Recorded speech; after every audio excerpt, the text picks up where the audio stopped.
So guys, I was very curious about this online course called Bharat in Germany. There is a lot of good content actually, which also inspired me to put out some YouTube videos and so on online.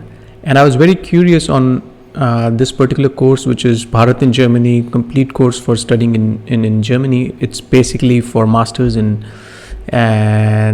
bachelors. And I was just wondering whether it is worth spending 400 euros to this course. And there are a lot of benefits. I mean, first of all, the very cool content is online. So a lot of people have put out content, not just Bharat in Germany, but other YouTubers. As you know, there is just ton of material which is available free of cost, and you should utilize that. And there are a lot of good YouTube videos Bharat in Germany has put out, so you should utilize that. Very good content. Then the second piece is the support which the Facebook group which he runs, or which Bharat in Germany runs. I think that is a very important one. That is very useful one, because you can go out there and ask questions. I've not been into that group, but I've heard from some students the feedback is pretty good. And there are many other Facebook groups which do similar things. So when a student goes to Germany, he can just start his own Facebook group and start helping out students. And so that is the good piece. So the first is good YouTube material, you can use that. Second is very good support in sense of the Facebook group which they run. But the third piece, which I'm a little bit unsure of, which is this whole course curriculum thing. You know, I looked through it, and most of this actually is just very generic information, and it doesn't give you anything which is specific to your case. I just did a video today where I talked about why, if you have money, you should go to Netherlands and not Germany. And you will not find any educational consultant talking about Netherlands, because they don't make money in Netherlands. So, and in Germany there are a lot of private universities, so you will find these private universities paying educational consultants a lot of money, maybe 10%, 2,000 euros for one candidate.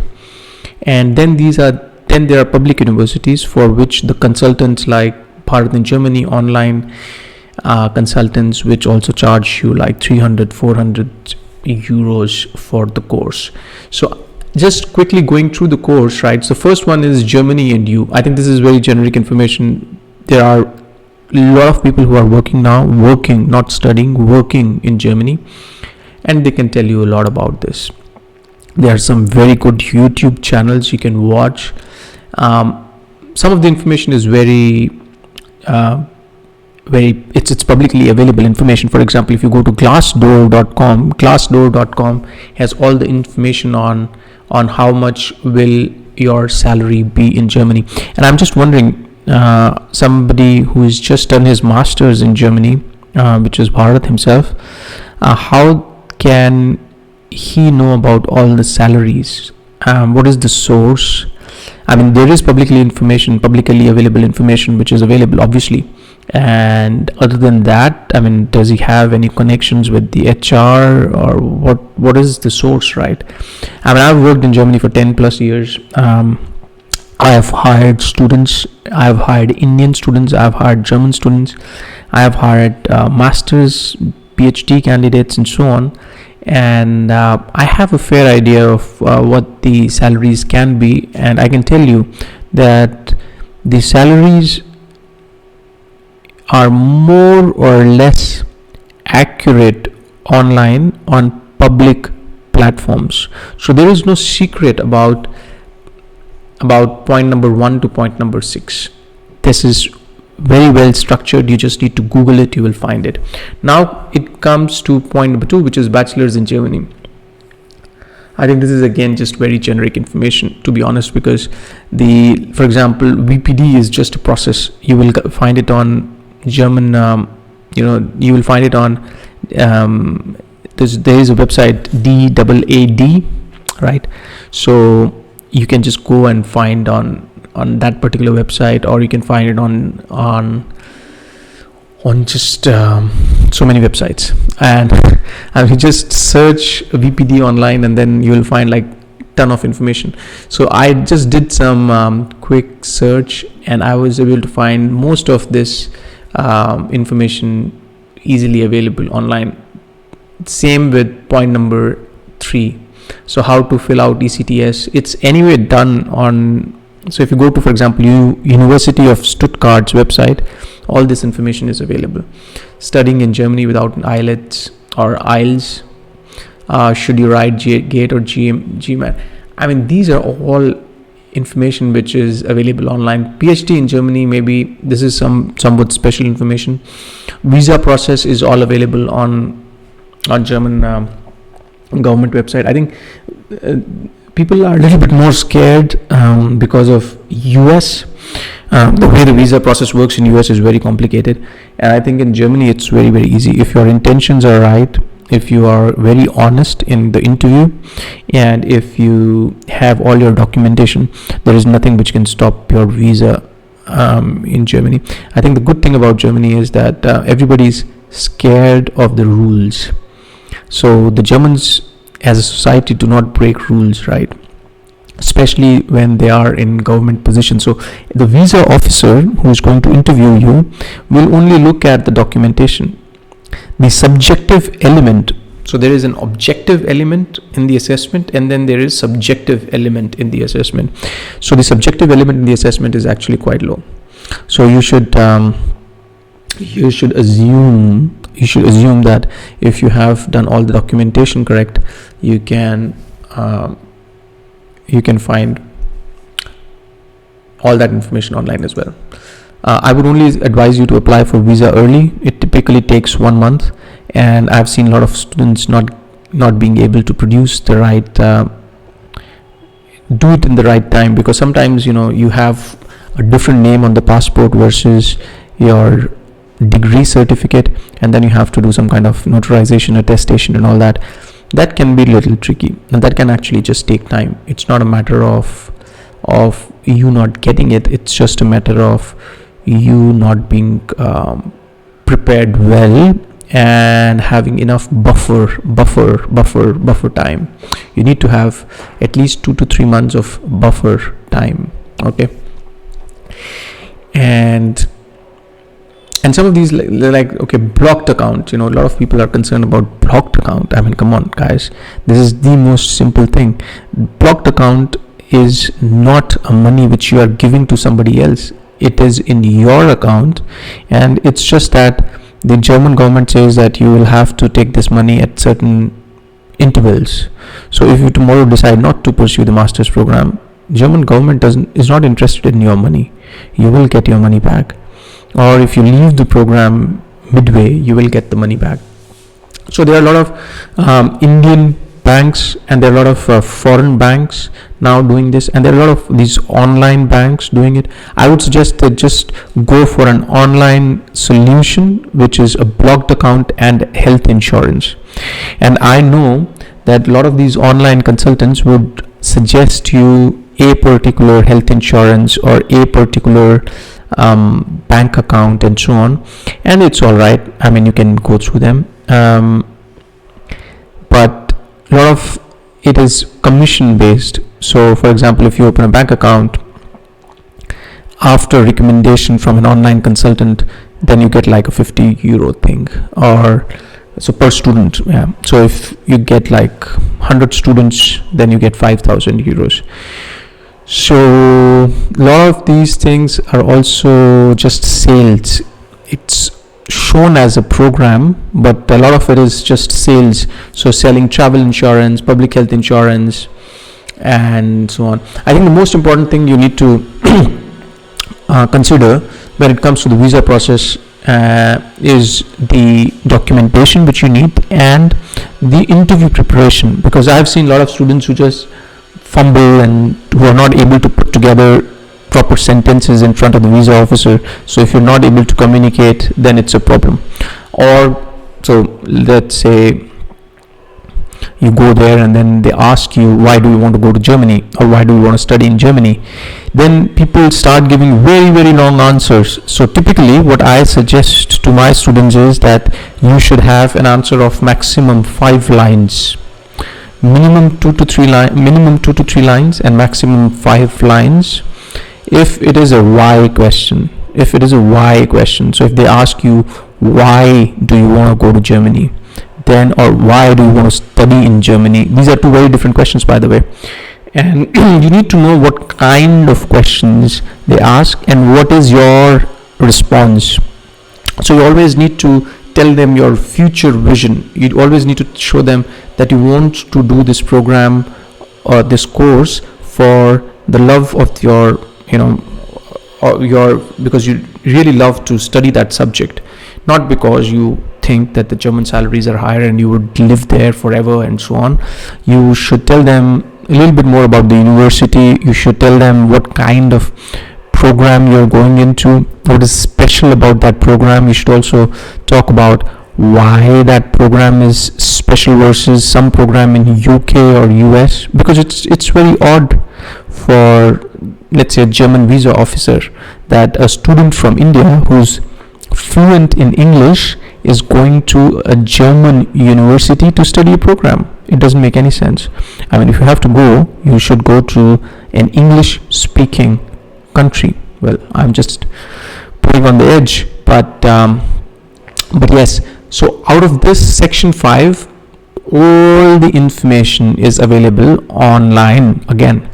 And I think the most important thing, which is very subjective and which you need preparation for, and I'll repeat it again, the most important element and the piece where you need preparation for is the questions in the verbal interview for visa. The rest is easy. Process after arrival in Germany. Okay, again, there are a lot of Indians now in last 2 years who have gone to Germany not to study but to work, and they have put in like 100,000 videos. If you have to just search Anmeldung, for example, the 6.2, it is like I don't know what somebody can talk about for 6 minutes in Anmeldung. Anmeldung is basically you just take your documentation to the local city office and you get a letter from them saying this person lives here.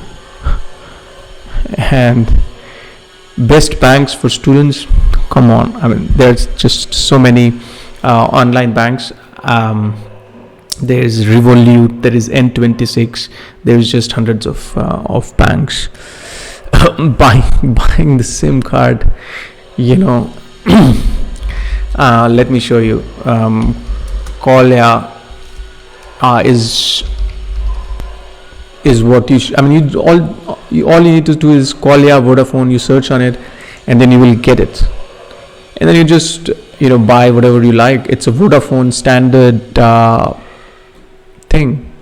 There are many others. You can also look at O2, but I have a Vodafone German number and it works perfectly fine. The prices are also more or less similar. I mean, how does it matter if you pay like 5 euros or 10 euros, like 500 rupees or 1000 rupees for the starting? So I don't think that most of the prepaid companies for mobile phones are very different. I don't think you need to have a comparison. You just go with the popular one, and the popular one is O2, Vodafone. You can buy it anywhere. You can buy it at the airport. You can buy it at the grocery store. You can buy it anywhere. So I don't know what you can talk about in this one, which is buying the right SIM card. I mean, in India, for example, if you buy Airtel versus if you buy a Vodafone, or versus you buy, I don't know, a Reliance Jio, how does it matter, man? I mean, it's just too much.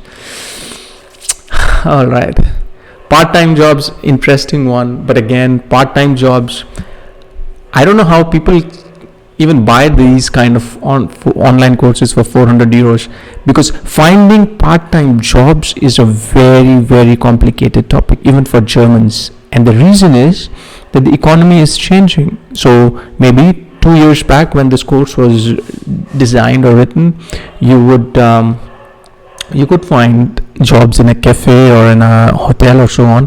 But now everything is closed, so the reality has changed. So 2021 March reality is very different than a reality of 2 or 3 years back. So when it comes to part-time jobs, you really need to focus on what is true today. What is true today? What is true in the past, or what was true in the past, is of no relevance, right? So is of no relevance. So when it comes to part-time jobs, you have to rely on the people around you. Organize your first semester in Germany. This portion is interesting, but again, this information is also available online. I mean, I think this would be too much. At least if I'm in your shoes, I would just document whatever is given on my university website. For example, if I'm applying on, if I have University of Stuttgart admit, then I'll just go to University of Stuttgart website, and everything is online. Emergency phone numbers in Germany. Wow, come on. I mean, this is just like, you press, you can just go on Google and say emergency phone numbers in Germany. All right, guys, that's all what you need. 112, 110. Yeah. Okay. Permanent residency and citizenship. I think this is an important one.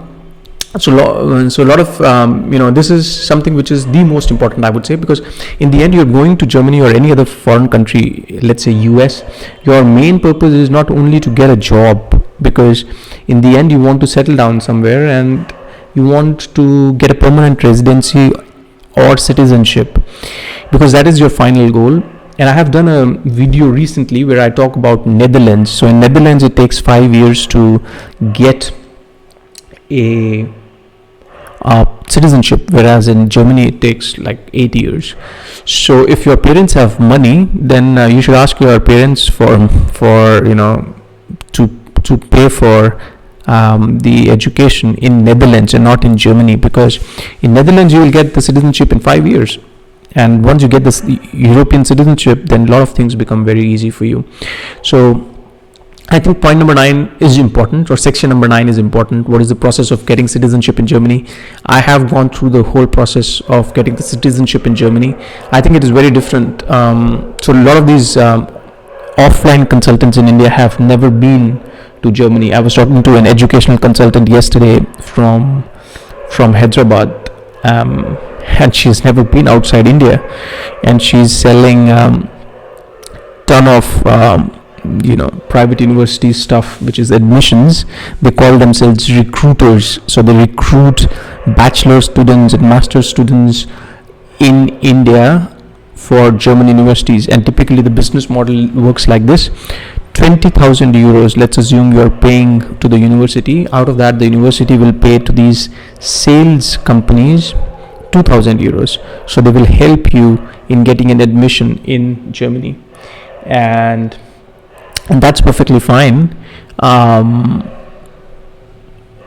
But besides the point, I mean, for citizenship and permanent residency, offline consultants like the ones you meet here in India, you will never be able to get answers from them.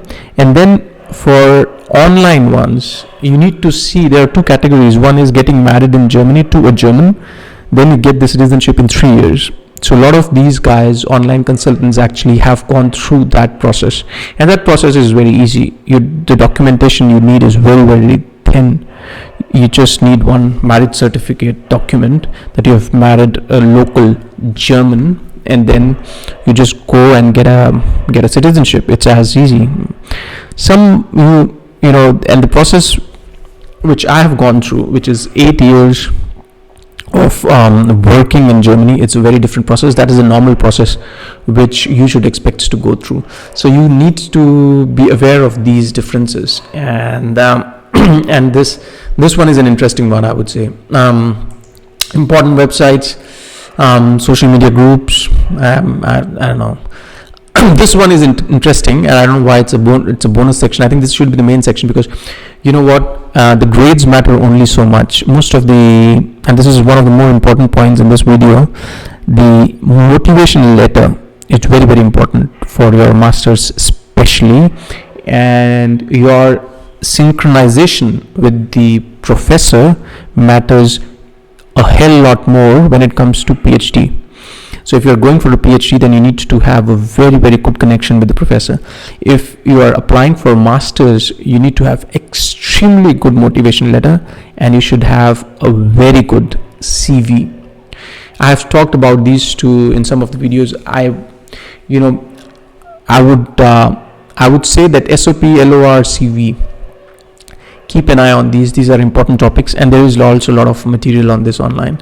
In the end, it's not about writing anything fancy. It's just about explaining why you want to study the course, and how does your past performance and future aspirations link to the university, and finally, how do you plan to contribute back to the university.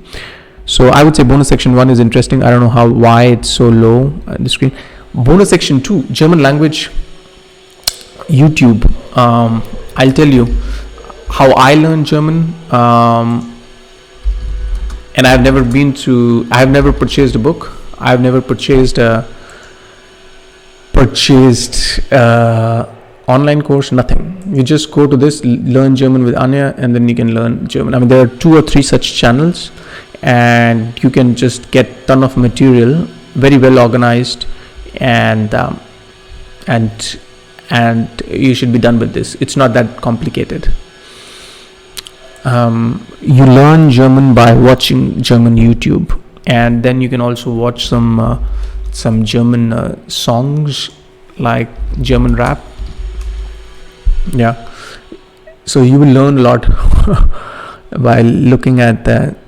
So for example, this one, warum means in German why. So you listen to this song, and then and look at the lyrics, and this is how you can, at least this is how I could learn a lot. So yeah, so that is learning German language. I would say that do a lot of practice papers. So what I did was that I learned it online, and then I went for so I did my B1 test, for example, in Hamburg, and Hamburg is a city in the north in Germany. So I did my test there, and I went for practice exams. I think that is where you need to invest a lot more time. I would say invest 30% time in doing practice tests and 70% in learning. For B1, I'll tell you an extremely good source, which is if you go to Goethe. So this is the most important thing. So you search for, and this is legal, by the way. So Goethe has put up online book on their website, which is called B1 Deutschprüfung Wortliste. So this is just word list. So it's like, a long list of I think 3,000 or so words, and this is pretty good. So you need to know all these words. You just memorize all these words, and that will be a big help, in addition to the YouTube channels you can follow. TestDAF, or however you want to call it, is an interesting one. It's not that complicated, actually. I think for bachelors, the process is easier than, let's say, when it comes to admission to PhD. Application strategies, this is pretty good. I think application strategy, the only application strategy which I just top of my mind give you is that don't be lazy. Apply fast, because a lot of times we just keep thinking we'll apply, and most of these universities are actually free application. A lot of these are free applications, so you don't pay anything to apply, and you can also apply directly to the university, so without uni assist. So you don't really need to always go through Uni Assist. So I would suggest that you just apply. If you're going for masters, let's say you want to start studying in 2022, I would say that apply in 2021, which is very, very early, but then you will get to know your mistakes in the process. You can always ask for feedback from the university. This is a very secret tip I'm giving you. Again, let me repeat it.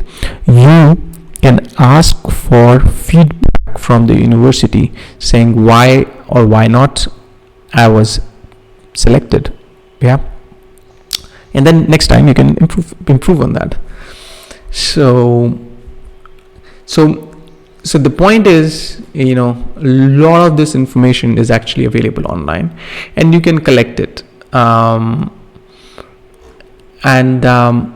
this is a very age-old persuasion technique which has been used to put some students out there. I don't know if they're real students, or it looks like they're real students. But this is a very age-old. It's pretty impressive, by the way. I'm not criticizing for the heck of it, but you need to be very careful buying any of these online courses, because some of this material might not have been updated because of the pandemic going on, and a lot of this information is just available online. And I think what you need to really focus on is a bigger question, and the bigger question is, what is your purpose? Why do you want to go to Germany and not to other countries? And what is your main purpose, in the sense whether you want to become the biggest, most smartest data scientist on the planet, or you want to just get a German passport and relax, or you want to get a European passport and relax, or you want to make $1 million. So all these different questions you need to write down, because it will have an impact on the country you go to. For example, the salaries for management positions in Europe are at least 30 to 40% less than US. So if you want to make money, then you should probably target top universities in the States, in the US. But if you want to live a relaxed life, then you go to Europe. And even within Europe, there are so many countries, right? Whether you go to France, or whether you go to Italy, or whether you go to Netherlands, or whether you go to Germany. Whether you want to learn German, whether you want to learn Dutch, or you do not want to learn anything, you just want to stick to English because many people are comfortable in English. So if that is your strategy, then where you need to apply. So the selection of universities is not a generic game based on some narrow perspective of somebody who has done one single master's in Germany. I would say expand your thinking to other countries. Ask yourself whether you want to go to Germany, or to Netherlands, or to Italy, or to Denmark. Denmark salaries are 20 to 30% higher than Germany, and the citizenship process is more complicated. Germany takes 8 years. In Denmark, it takes more than 9 years. In Netherlands, it takes 5 years. So every country has different rules about naturalization or citizenship. So all these things you have to be extremely careful about. I think those are the larger questions. And you also need to think about how far you can stay from your family. How comfortable is your family if you go 24 hours away to the US? I usually suggest to students that they should not go to the States now, because of all the immigration laws are getting tightened up, and there are just so many problems in the States right now. You could go to Singapore, you could go to Europe, you could go to even China, you could go to Taiwan, you could go to anywhere.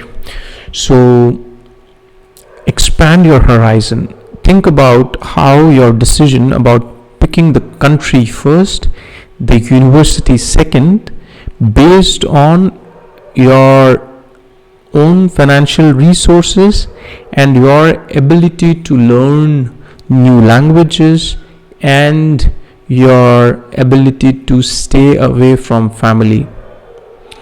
A lot of factors go into this. So don't think that 5 of your students, friends have gone to Germany, so you should also go there. That is the wrong way to think.